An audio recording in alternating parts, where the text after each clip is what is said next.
Welcome to the Morphus for Menopause podcast. I'm your host, Andrea Donsky, and I'm a nutritionist in menopause. On today's show, I welcome Dr. Jerry Bailey, an acupuncturist, chiropractor, and functional medicine physician at Lakeside Holistic Health with over 2 decades in his field.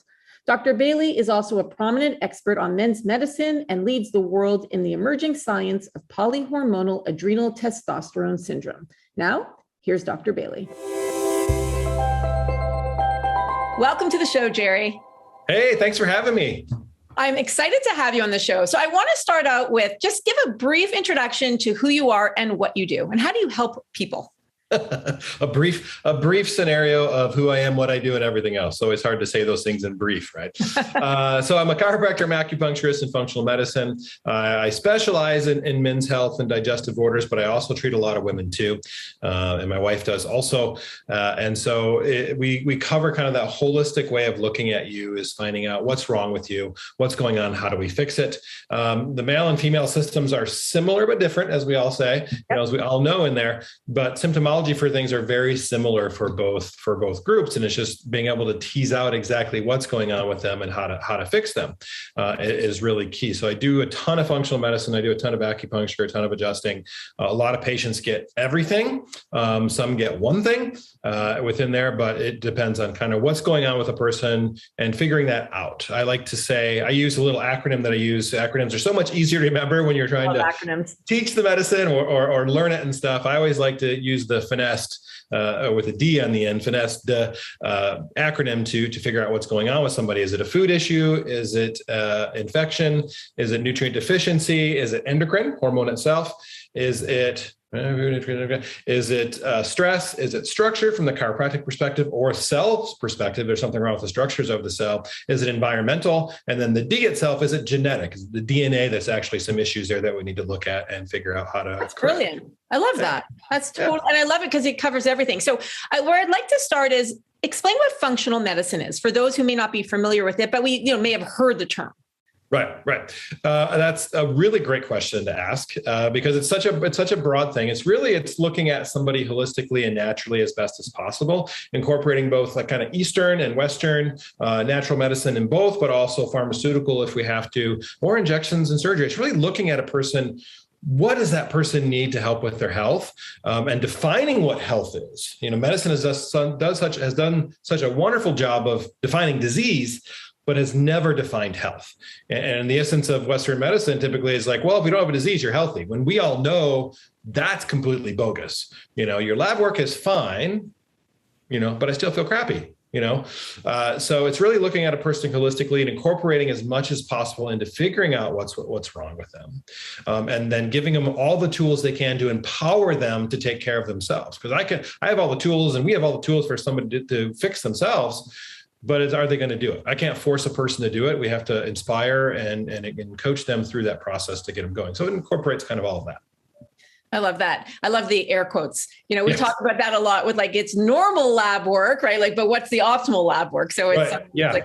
Normal is normal is as far as you can stick your arms out to the side. That's exactly. Normal range because it incorporates every sick person and every healthy person. But we shrink that down to kind of that 1 percentile on each side, or one quintile on each side to say that's more of a healthy range. And even that, can be for a person, depending on their physiology and chemistry, could be still too high or too low for them.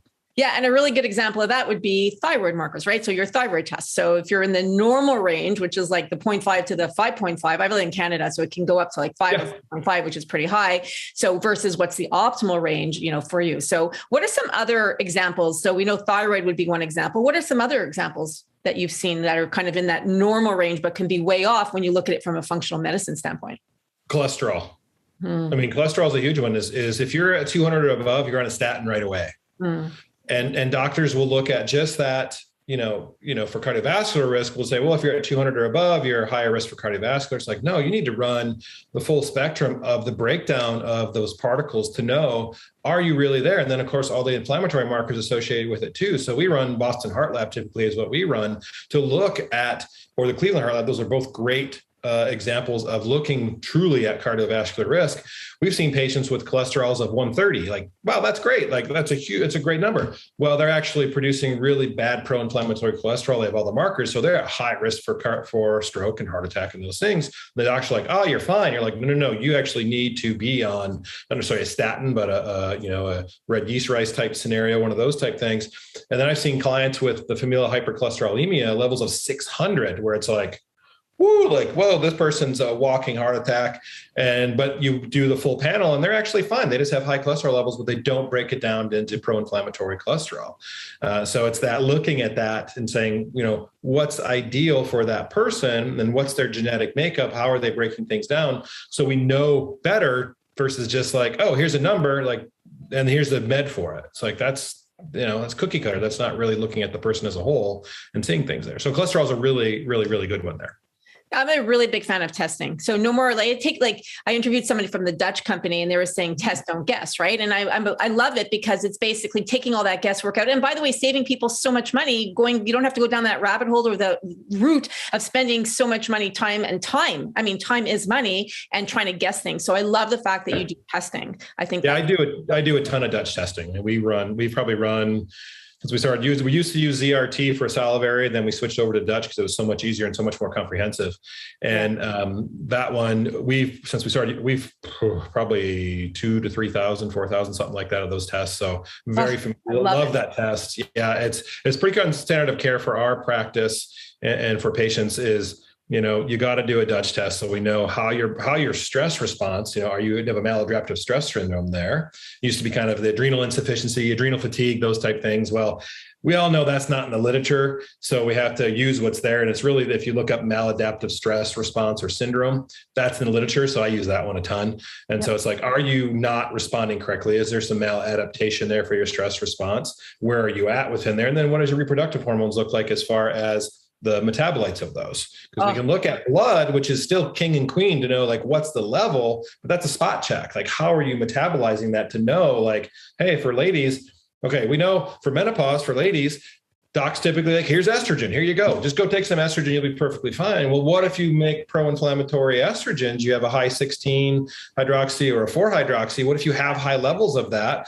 You're at risk for more estrogen-based cancers, instead of having the 2s. So we run that to know, like, what, you're not a candidate for estrogen because you convert to those. Let's work some other pathways to really help benefit you better and make it healthier. So you have less symptoms of hot flashes, have less symptoms across the board of menopause. Yeah, I love that. First of all, love that because I love that you even brought up, it's such a good segue to get into I want to talk about the metabolites because I think that's a really important thing. And that, by the way, incorporates under your finesse, the DNA, which is the genetics, right? So how do we genetically break down those estrogen metabolites? So into the 2 and to the 4 and to the 16. Explain what that means a little bit for those. So for those of you who are listening or who are watching here on YouTube, or if you're on our podcast or you're here on YouTube, you can check out some other videos. We will put links below to the interview with the Dutch test and with the woman from the Dutch test, because we do get into a little bit, her name is Dr. Debbie Rice. We do get into metabolites, but I would love you to explain what that means. So for those who haven't listened to Dr. Debbie Rice's interview, but they're like, wait a second, my doctor has mentioned HRT to me, or even BHRT, which is bioidentical, or wait, I know that I have very low estrogen because I have all of these signs and symptoms of menopause. We know there's over 85 from the research that we've conducted over the last 4.5 to 5 years. So what does it mean for those who have, what do metabolites mean? So metabolites mean is, how do you take that estradiol, the estrone or estriol, and how do you break that down? Which ratio do you have? High 2s, 4s, or 16s within there? The 4s and the 16s we don't like as much. We like the 2s much more. And then further down, how are you methylating that to get it out of the system there, to see, are you being able to detoxify that and excrete it out of the system? So when we're looking at that, we're understanding genetically, what are you predispositioned to do? And we can test that. We can test genetics and see how you are predisposed to do things. But we don't always know, are you doing that or not? Because environment is such a huge trigger there of either turning we don't like to say turning on or off genes, like to say, facilitating the process, so to say, or inhibiting the process there. So is it causing issues there with your genetics? And then we can see from that, like, okay, now we know why there's issues there. It's genetic, and then how to correct it from there. So we look at those to say, not just like, here's your estradiol level, which is the main one to know, but how are you getting it broke down? Because it's great to see, like, if we are on hormone, we want to see with the blood work, are you at the right, correct level there, within that range there? And then from there, well, that's great. But what if, again, are you breaking it down poorly? And now you're creating more problems. You've now just put yourself in a higher risk factors for estrogen-based cancers, so then we look at those breakdowns and go, where are you sitting at and how are you metabolizing it? So what are you doing? How does your body work there? And if we're seeing not only that, but seeing some issues with other issues going on, we can see that maybe it's a liver issue overall, and we just have to do some liver support and not really worry about other stuff to help you metabolize better. Yeah. And one of the things that's important to note, and you mentioned, I'm just going to kind of summarize it for a minute. So there are three types of, for those of you who are listening, there are main three types of estrogen, and they break down and they have metabolites that they break down into. And there's the 2, there's the 4, and the 16. And that's basically mainly estradiol, correct? That breaks down. Okay. So the 2 is the one that we'll call, just for the sake of this, of simplicity, it's the better or the best form of estrogen. And then there's also 4 and 16. 16 is the medium range, but 4 is really not the good one. Now, actually, when I did my genetics, I found out that I produce mostly, when my estrogen breaks down, it mostly breaks down into the 4 and to the 16. Yeah. So I knew that going into it. So what the Dutch test told me actually was interesting in terms of what's actually happening, and then how much of that is in the 4/16 versus the 2, and things that we could do to actually help it. And then the methylation part of it. Okay. So what I want to do is you touched upon that, and I think it's fabulous. So for those who are thinking, so the word of advice is, and just so I understand this correctly, is if you're thinking about doing HRT or BHRT, bioidentical hormone therapy, first of all, work with a qualified practitioner that understands the breakdown, the metabolites of these estrogens. That is super important. Do you work with patients virtually? Is there a way that people can work with you if they don't? What city are you in? So if people wanted to actually come see you versus working with you virtually. Yeah, I'm in Coeur d'Alene, Idaho is where I am. We have a clinic here. We have a clinic in Spokane and Liberty Lake, Washington also. So we have two states, 6 licenses between my wife and I. So yeah, it's a lot of stuff there. But those are our main stuff. And we do work virtually with clients also. If it requires like a person, a gal or a guy needs hormone, we do need to see them in person first in order to do that. But we can find a qualified practitioner that can do those hormones for a person, usually where they live at also. Okay.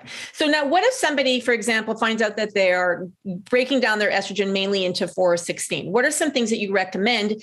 I know that DIM is amazing from bringing the 4 to the 16. So talk a little bit about DIM, and then what are some other things that you recommend? Yeah, DIM is great. And it's one of those ones is, we like to take big words and make them shorter because it's easier to say all the time. So that's the one I'm just like, we just call it DIM. There's like diindol methane, blah, blah, blah. Diindol methane or something. Yeah. Something just like, we just call it DIM, make it easy for us.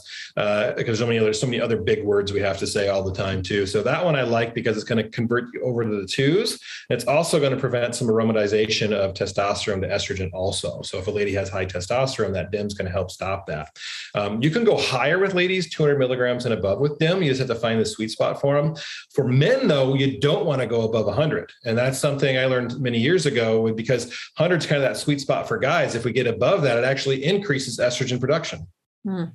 Of all things, we don't want that. We want to block that. So DIM is a great one from there. A lot of your Brassicaceae vegetables, those ones that have that DIM in there, your broccolis, your cauliflowers, your Brussels sprouts, those type ones that have that DIM naturally in them, that Brassicaceae family will do that. Some people, though, are intolerant of that family of vegetables. And it's interesting when you see they're like, yeah, I can't do broccoli, I can't do cauliflowers and things. So we try to do is diet as much as possible, because food is medicine. So we try to do that as much as possible. But if we don't see it, then we do add the DIM in for them. But those are Drew, that's one of the main ones we use for that conversion through there. You mentioned before methylation. So for the people who aren't familiar with the term methylation, can you explain what it is and why it's so crucial, especially when it comes to perimenopause and menopause and breaking down those estrogen metabolites even further? So what does that mean? Yeah, methylation is a last step of detoxification with typically within the liver itself. And it's when we get a methyl donor to the products, so the body can then completely detoxifies it and kicks it out of the system at that point. Methylation has been a big topic for many, many years now. And it's kind of like everybody's got methylation issues. You have to do your genetic testing to make sure have the methyl issues and stuff. We don't get too wound up in the genetic testing itself, because I've seen clients that have both of the variants there, and they don't have a single issue with methylation. And you would, from the research, you go like, if they have both variants, they're really poor methylators. They need a lot of methylation. No, I've seen those with both copies of the genes that should be on, a ton of methylated supplements, and they don't need them. They do fine. So it's that, genetics load the weapon and environment pulls the trigger. So it's looking at both those processes there. So that last little step of methylation is there. Some people need it, some people don't. We want to look at the tests themselves as far as looking at, the Dutch test itself. We want to look at homocysteine and some other markers to go. Do you need additional methyl donors in that process? Because we don't necessarily just want to rely on the genetics itself. Just because you have the gene doesn't mean you have a problem. And just because you don't have a gene doesn't mean you have a problem. I've seen plenty of clients, because the research shows less than 20% actually have issues with methylation with the genetic with it itself. Truly, that's what the research is showing. Oh, wow. Less than 20%. Less than 20%. And some even say less than 10% is the issue. And so 80% of the population doesn't necessarily have a genetic issue associated with it. But I think as functional medicine practitioners, we get that 20%. So we assume like every single person we see and every person out there has methylation issues, I thought it was like 50% of the population can't methylate. Yeah, no, it's significantly less. One of the last talks I did when the research on it, I'm trying to remember, it was less than 20% actually have an issue that has a mild issue with it. And those that have a major issue, it was significantly less. It was way less than that. I think it's around 5% actually have a really severe issue with methylation there. So again, genetics tell us something, but what does the physiology do? So that's what we want to do, is look at the testing to know, do you need methylated forms of vitamins? Are you an over-methylator? So if we give you methylated forms, you get worse in that process. So one way to test for that is just doing a simple dose of SAMe, S-adenosylmethionine. Do that overnight and see how you feel. If it keeps you up and you're awake, you probably don't want to have methylated products in your diet. Interesting. Or in your supplements. In terms of methylation itself, so let's say, for example, so the phase 1 and phase 2 detoxification of the liver, and your phase 1 is good, but by the time you get to that phase 2, let's say for those that 20% or less that you're talking about that needs the help to get their methylation going, do you think that maybe part of the reason why people don't have as much problem as we think they do, or like you said, if they have 2 genetic variants and that they are, like, if you look at them on paper, they're like, no, they shouldn't be methylated properly, but they actually are. Do you think that has to do with diet and lifestyle? I believe so. Yeah. I think those will be ones that are already eating pretty well, making sure they're getting in levels and they're not having an issue with it. That's key is overall is, we can supplement and we can medicate, we can do all this stuff, but we're not going to out supplement or out medicate a bad diet and lifestyle. Well said. Absolutely. That is such the key, is no matter what I do in office or any other practitioner does, is if you don't do the work, you're not getting anywhere. You're still stuck at step 1. You got to do the work to work on diet and clean that up. And we're just seeing it across the board. There was a research study that came out, I think it was a few months ago, maybe last year, that the standard American diet, North American diet, the kids now, 67% of their diet is highly processed. Wow. That's crazy. And that, 2/3 of their diet is highly processed foods. That additional third that's left, a majority of that, it was saying 60% of that was still processed foods. So we're getting literally maybe 10%. And you can see that when you go out and watch people eat and everything else, is 10% of the diet is a vegetable, is a fruit, maybe, is a good lean meat within there. 90% of their diet is garbage. And we're seeing that effects that's for the last 100+ years, we're seeing that effect in our kids. We're seeing increased infertility in kids and young adults. We're seeing increased obesity. We're seeing increased insulin resistance. We're seeing decreased sex drive in those kids and those young adults, and our population. Pardon? Behavior plays a behavioral issues there also. And we're seeing it in that generation. That's the fertile generation right now too, that 35 to 40-ish too, we're seeing massive amounts of infertility. We're seeing massive amounts of hormonal switches in there. We're seeing menopause starting earlier. We're seeing the perimenopause start earlier. We're seeing it in people ladies in their 20s. We're seeing it guys in their 20s too. And just this pandemic, and it's all environmental related, not just foods, but the environment, the stuff we're exposed to. I was just at a seminar this weekend and didn't even, you think about stuff and then you forget it, and then you hear it again, and then you hear it a little differently.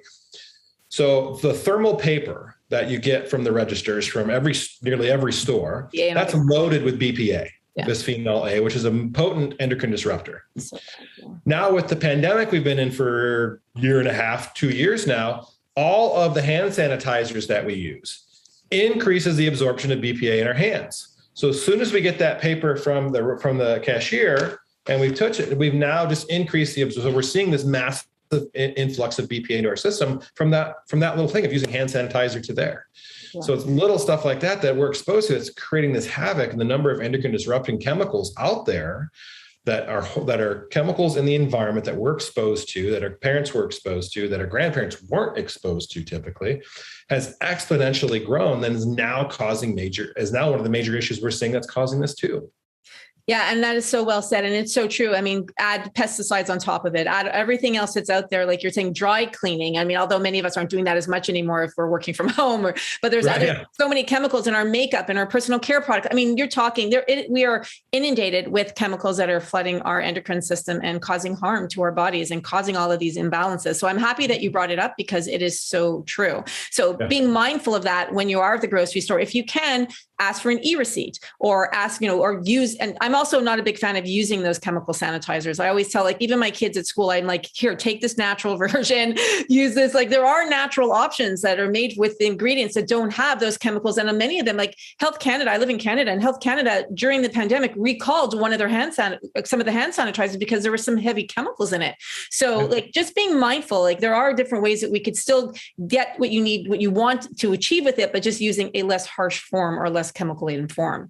Right. Exactly. Yeah. And I even say just use essential oils. Oh, I love essential oils. Those have been really good to use to help clean and sterilize. There's some good research on those also, is just use the simple stuff that works within there to protect yourself and not cause increased harm. But yeah, e-receipts, don't get a receipt unless you're worried about, just keep it, and you feel bad for the cashiers, because they're just exposed to it constantly. Yeah. And you see a lot of them wearing gloves now. So when I see it, I'm like, oh, good, wear gloves. Depending what you're doing, but it is true. I do agree. Yep. Exactly. Jerry, let's pivot to andropause or male menopause. What are some of the major complaints you hear from your patients? So yeah, it's very similar to what women experience. We'll see, they all of a sudden can't lose weight. They're getting heavier. They're having decreased muscle. They're just like, I'm not as strong as I used to be. I don't have the energy. I feel tired. I feel exhausted. I have brain fog within there. Guys take a little bit longer to state the emotional aspect of things, because we're strong characters. We can't have any emotion there. So they take a little bit longer to state that there's some emotional stuff. They're a little more angry, a little more moody there. They'll also say, over time, they'll say, I'm having some erectile dysfunction issues. And I always say to the guys, I say, there's a really good test that you can do to really see potentially why erectile dysfunction is occurring. And I call it simply the look down test. Is if you look down and you can't see your penis, it doesn't want to look at you. So it's not gonna go up there through there. And so, if that's occurring, that adiposity around the abdomen and everything else is you're just clogging all of the smaller arteries in your body and arterioles, and you're not going to have good erections. You're not going to be able to get an erection, and you're going to feel down overall. So it's very similar to what women experience, except for the erectile dysfunction though. But sexual dysfunction occurs within that process for women. But it's very similar to the symptomology that women have, guys have too. Now, is it similar in the sense that men can have, let's say, if there are X amount of signs and symptoms of andropause, that they only have, let's say, one or two, they could still be going through male menopause, even though they may not have something like erectile dysfunction? Yes. Because guys are in particular don't like to admit things are wrong with them. They're like, I'm fine, everything's good. So it's just if one symptom is just like really, just like with women, one symptom means there's probably 30 symptoms they're having. And they just don't understand the words. There's only so many words that we use for, like you said earlier, I think it was like 90 symptoms you had said. Yeah, way over. Like it's over at this point. There's only so many symptoms a body can have, really, is what there's only so many things that are there. And those can mean just about anything. So it's able to tease those out and go, hey, are you experiencing this? Are you experiencing that? Fatigue or exhaustion or just low drive, does your performance in life feel crappy? Do you have no energy? Does it drive the things you want to do? You just don't have it anymore. Do you feel super fatigued? I had one guy recently, nice young guy, mid 40s, retired police officer, had medical retired from his job there for a back injury.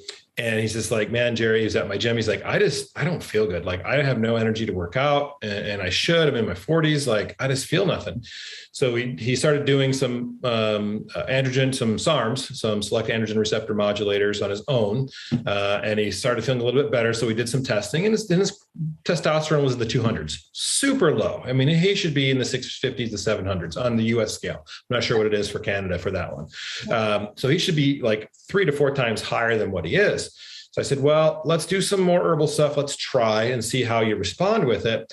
He added a couple things in, and then he decided like the SARMs just gave him too much aggression. And so he went off of those. And about a month later, he's like, I'm worse. I'm significantly worse. So we're like, let's recheck it. I said, you're definitely a candidate for testosterone therapy. All the other markers, everything else was really good. I said, you're definitely a candidate for testosterone therapy. Your testes are just done. They're just not producing anything. Yeah. And so we ran his testosterone and we could, it was 67.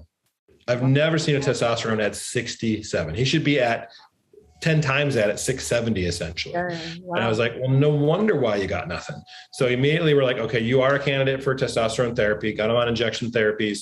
He's like, when am I going to feel better? Like, give it 2 weeks, you're going to feel better. And 2 weeks, he's like, oh my gosh, I start to feel back to normal now and everything else. So testosterone levels can vary in men. Sometimes we've seen them in the normal ranges and they still feel bad. And it's because their free testosterone, which is more of that available testosterone, is not high enough. So we'll work on getting that up there too. So sorry, go ahead. So I was going to say, so men, what should they be testing? So for the women, so let's say their partners or their mothers, sisters, aunts, whatever, listening, and they're like, okay, I really need to talk to my spouse or my, like whatever it is, what should they be testing so that, and what is that optimal range for men? Let's say you said in their 40s, it should be at that 600 to 700. What about 50s? What about 60s? Ideally, it should be the same. Okay. It should be that we should be able to stay right there. There's no reason why it should decline. There's no reason why it should. Now, an 18-year-old at 800, we shouldn't necessarily at 70 be at an 18-year-old level, but they should still be that 650 to 750 range. And your free testosterone is more of what we want to see there. And that ranges from 18 to 25 is what we typically want to see on the scale we're using down here right now. Again, I'm not sure what it is for Canada there, but about that 18 to 25, I think it's picograms per deciliter. That's the range we want to see for that for guys. And the best testing method would be you said, so there's blood, or would the Dutch be the best way to go that route too? Blood. You need blood to know where it's at. We want to know from the Dutch, are you breaking it down to alpha or beta testosterone? Or alpha or beta testosterone. You want the alpha form, which is the more masculine form, versus the beta or gamma. I just totally blanked on that. We want the alpha form for men, the other form we want for women there. And then we want to see, are they converting to estrogen? Because a lot of guys have estrogen dominance issues. That aromatase enzyme is kicking like crazy. And we'll test estradiol in the blood to see what it is. We'll also test the metabolites because guys will have the same issue. That 2:4:16 estrogen ratio there is the same for guys. We want high 2s, low 4s, and 16 because that can stimulate estrogen-based cancers in men, breast cancer in men, testicular cancer in that process too, and prostate cancer. That's one of the biggest misnomers. I'm just going to just totally switch over to a different one. Yeah. Prostate cancer and testosterone. There's one article in research that shows testosterone as a factor for prostate cancer. One. It's from the 1940s. One guy they gave testosterone to developed prostate cancer. So ever since that time, they've said guys who have prostate cancer need to be basically chemically castrated and no testosterone in their system whatsoever. It's totally BS. It's totally BS. And we need to look, and then they're ruining guys' health because of it, because testosterone does not, from the research and stuff that we're seeing, testosterone is not causing an increasing prostate cancer in men. But get total testosterone, get free testosterone. Those are two. Get a PSA, because we want to know if the prostate is swollen there. And if you have an elevated PSA, figure out why it's elevated. It's usually because it's something going on with the gut itself. And so you check the gut, leaky gut, you're going to have, if you have leaky gut, whether you're a male or a female, you're going to have leaky something else. You're going to have leaky ovaries. So you get estrogen and progesterone issues in women. You're going to have leaky testes in men and leaky prostate. So we're going to see changes in testosterone levels. We're going to see changes in PSA levels, prostate specific antigen. And we're going to see other membranes neurologically go wrong too. We're going to see cardiovascular go wrong. And it's all because of that leaky membrane in the digestive tract. And I've seen it with guys. I had a guy not that long ago, came in, his PSA went from normal level, like a 2 or less, jumped to an 8, like it quadrupled quickly. And they were like, they're like biopsy, all this stuff. He had a scan, which was good. I said, get a scan first. Don't go right to biopsy. We want to know where a tumor may be. Didn't see anything there. I said, okay, let's run. He had some digestive issues. I said, let's run, a stool test, found some dysbiosis, fixed the dysbiosis. His PSA went from the 8 to 1.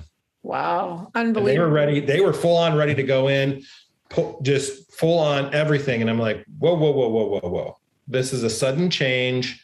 His age group, that doesn't necessarily mean prostate cancer. Let's do some other scanning to make sure we don't see a tumor in there. And then that gave us the ability to go, if there's a tumor in there of some sort, or cancer or something else, then we know where to do the biopsy at. Right. Otherwise, it's poking holes in the dark, hoping you get a cell.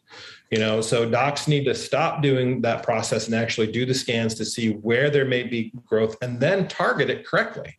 Otherwise, you could miss it or not get it at all. Wow. So in terms of correcting, so I know there are tests you can do for leaky gut, like checking your zonulin levels, and there are certain labs that can do that. So how did you treat him? So, and I'm guessing that the treatment would be the same for whether he's a man, for a male or a woman, right? When you're talking leaky gut, talk a little bit about the protocol, because that could be overwhelming for some people going, okay, so now we know we have leaky gut, but where do I go from here? Yeah. So with the leaky gut one, it was simple. I use a real simple one. There's a lot of different acronyms out there for it. I use weed, seed, and feed. So everybody has a yard. They understand.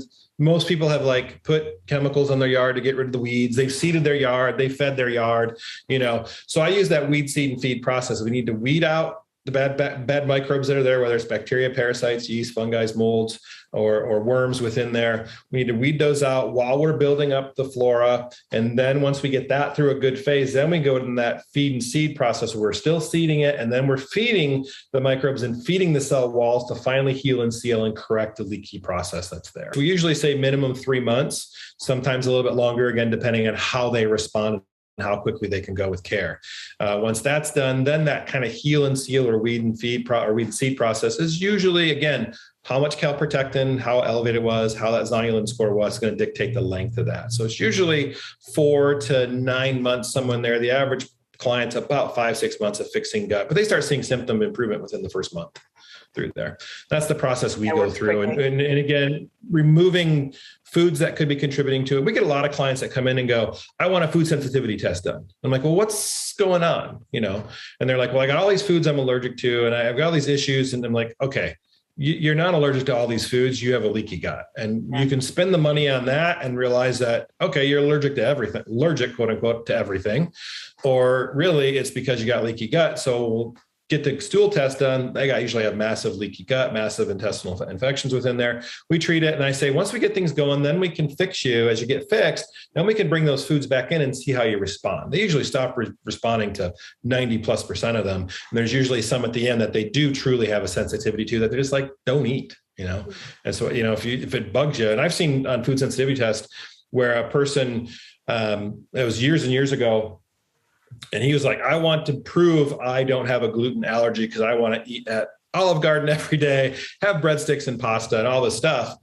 And so I said, let's do a food sensitivity test. And I said, it's probably going to show a negative test for gluten, because they weren't really good back then with gluten sensitivity for those. But I said, still go off of it because you're going to feel better. And it did. It showed a negative test. And he was like, I'm not allergic to it. I said, well, but he went off the grain and stuff. Took us a while to get the test back. In 6 weeks, he lost like 30 pounds and was feeling great. And I was off his cholesterol meds. I was like, well, just stay off of it. He's like, yeah, okay, I agree with you. But it was funny. He came back as highly sensitive to asparagus. I was like, I said, did you eat a lot of asparagus? He's like, no, I hate asparagus. Ever since I was a kid, I hated asparagus. I just don't like it. It makes me feel funny. I said, well, you actually have a sensitivity to it. Wow. We're talking about the signs and symptoms of menopause. So would you say that a lot of it, or we can't say, of course, every single reason, but would you say a lot of it stems from either hormonal imbalance or gut issues? Yeah. Yeah, it's either a hormonal imbalance, typically not always estrogen. We get kind of caught to that estrogen for women. And a lot of times it's the stress response. It's the epinephrine and stress response, or it's a glucose metabolism issue. Those two are the big ones I see is stress response issues. We get that correct, they feel better, or it's a glucose issue. If you're waking up 1 to 3 o'clock in the morning, your cortisol.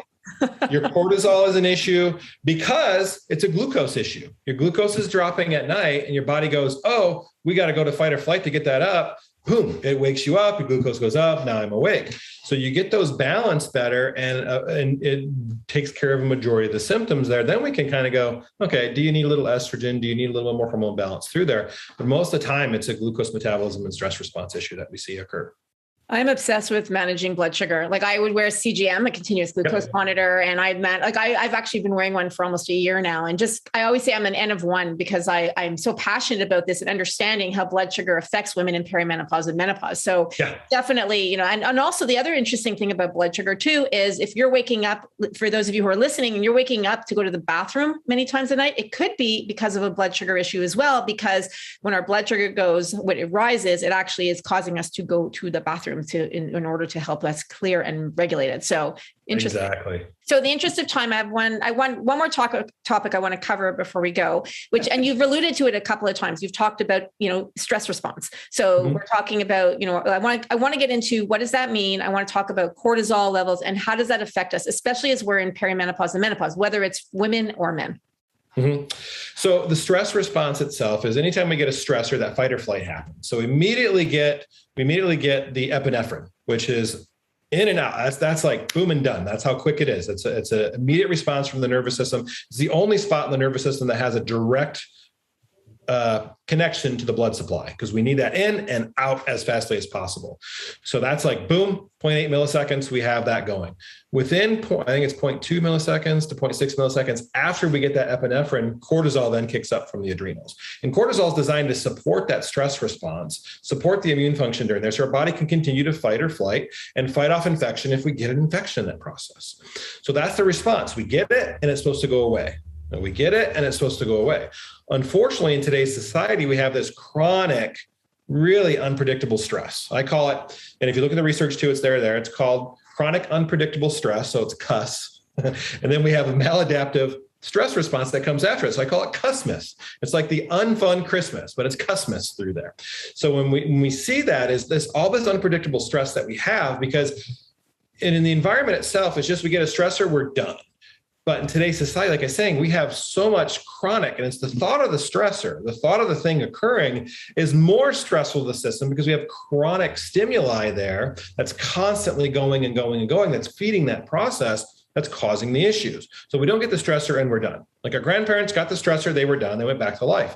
We get like, oh my gosh, I got this bill to pay, I got this to do, I got to pick up the kids, I got to go over here. My husband's driving me crazy because he's not doing what I'm asking him to do. He's got the honey-do list he's not doing. We have this chronic stimuli to our system that's causing that to happen. Over time, that cortisol elevates and the metabolites, the Dutch test, go up too. Then what happens is the metabolites stay high, then they drop down because the cortisol is starting to drop there.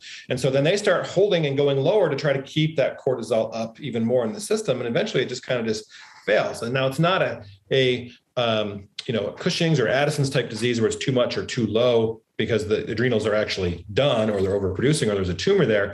It's just a maladaptive stress response. So we see that occur in there and we have to balance it out. And unfortunately, if you don't look for it, you're not going to find it. And docs will run just a morning cortisol in the blood, which will catch that morning peak. But most people are totally normal first thing quote unquote, totally normal first thing in the morning, but it's the curve throughout the day that we want to see that happens through there.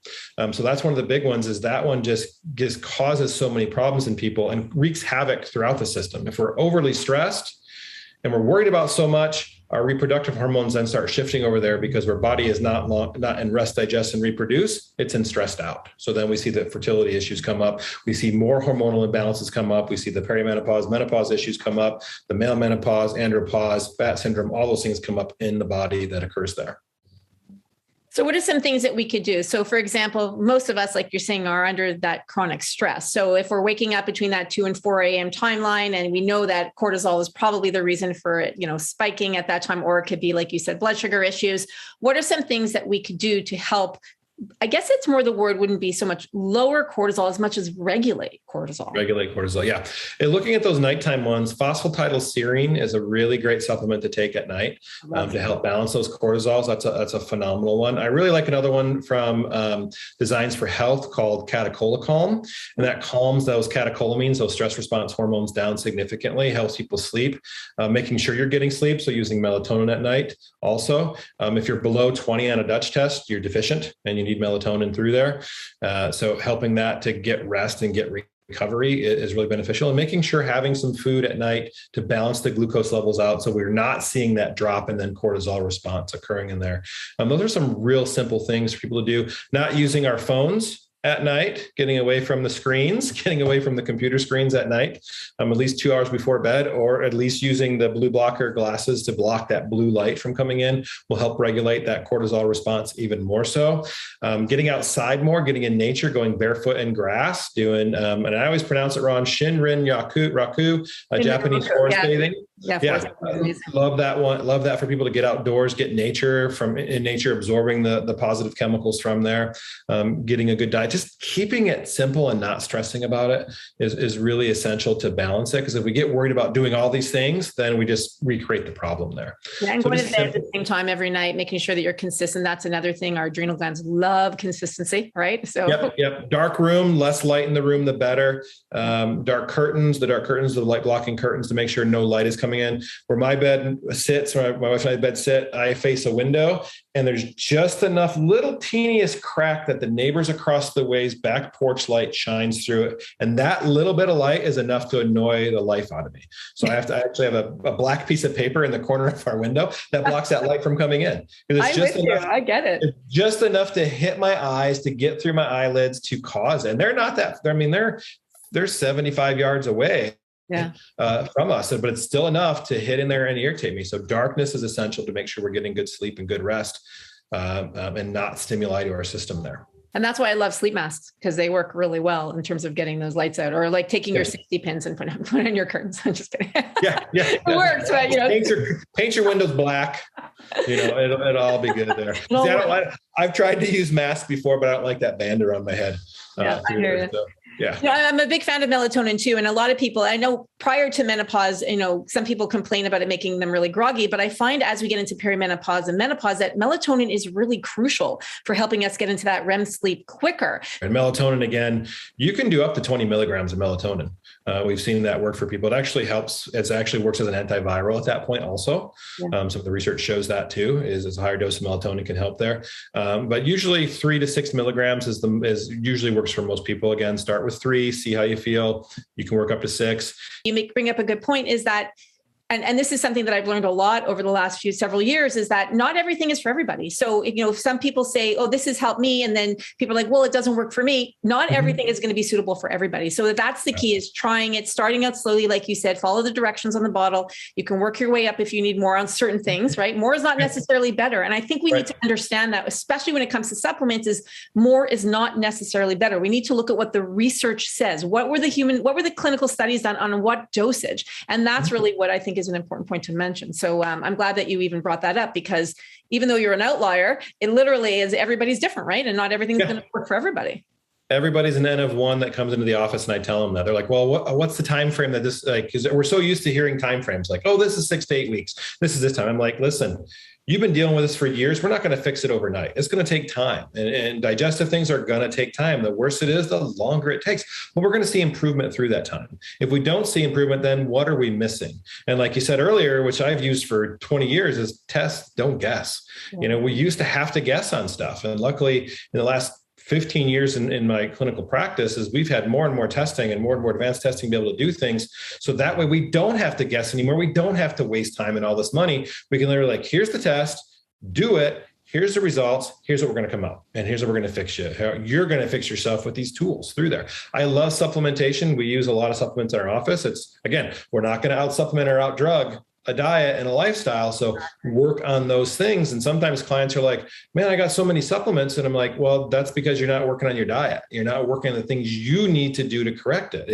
If that's what you want, fine.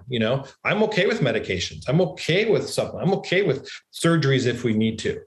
But it's like, what's the best scenario for you to use? And what are you willing to do to take control of your health and take control of your life so you're in charge? Yeah, well said. I love that. Is there anything before we end today's interview that we haven't talked about to leave a message, a tip for women who are listening, who are in perimenopause and menopause right now? Ladies, if your doctor are telling you there's nothing wrong with you, that it's in your head, they're fools. Go find somebody else. They don't know what they're doing beyond what they're doing. That's it. They know up to that point. But if they know up to that point, they're like, your labs look normal, you're fine, it's in your head. Don't listen to them. Find another practitioner that's going to help you, because there's a lot out there that know a ton more. I don't know drugs. If you ask me, patient will be like, I'm on this drug and this drug. Should I be this? I'm like, I don't know. There are too many weird names. I like the herbal names, the Latin names of stuff. They're so much cooler. It's like, I don't know the drugs. I know what they're supposed to be doing, but I don't know what they're doing. I don't know. Once you get past 3 drugs, nobody knows what's going on with your body. Right. Nobody knows the clue. But don't take there's nothing wrong with you. That means the doctor doesn't know. Find a practitioner of some sort that's going to dig deeper and really help you develop a better you and optimize your life and health till you get the results that you want. And don't take, we don't know, don't take it, it's in your head as the answer. That's complete BS. Now, I do say this as a joking manner, because I use a lot of humor in my practice too, is the doc said it's in your head, right? And they're usually like, yeah. I said, well, technically they're right, because everything gets registered in the brain, but it's not the answer we're looking for. We got to dig deeper and find out what's going on and how to correct that. And often it's some simple physiological mess up that's happening that we just can put a few things in and get it to balance out, work on the lifestyle stuff. So that way it fixes itself and you can go back to normal. And hopefully we're not on that supplement forever. We're just on some base things you need, because there's just things we don't get in our diet. And even if you're eating a purely organic, wild caught, amazing diet, you're exposed to too much in life that you still need support in that process. I love that. So what is the name? What is the name of the stool test that you're talking about that people can get? I currently use the Vibrant Wellness's Gut Zoomer. That's the one I use from Vibrant Wellness or Vibrant America.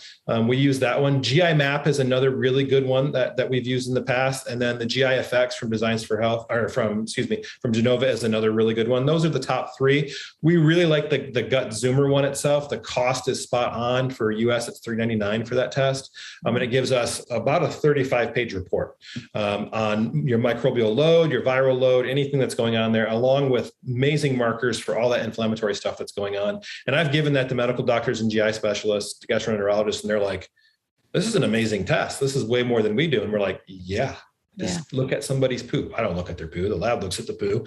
Don't be like, do I need to bring the poo back in? I'm like, don't bring your poo into my office. Send it off, please. I got enough poo around here.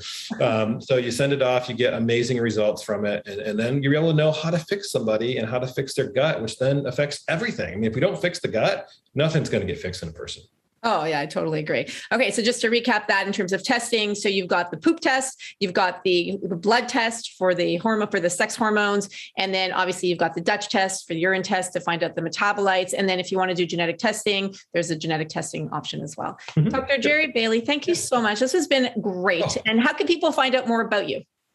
You can go to my website, lakesideholistic.health.com or drjerrybailey.com. You can hit those. You can find me on Instagram under Dr. Jerry Bailey, on Facebook under Dr. Jerry Bailey, and Lakeside Holistic Health. You can hit up those. We post stuff up on there. You can get on our email list also through our website to get our information that we do. We do a lot of webinars and master classes on health and health promotion for people to take control of their life and health and get better.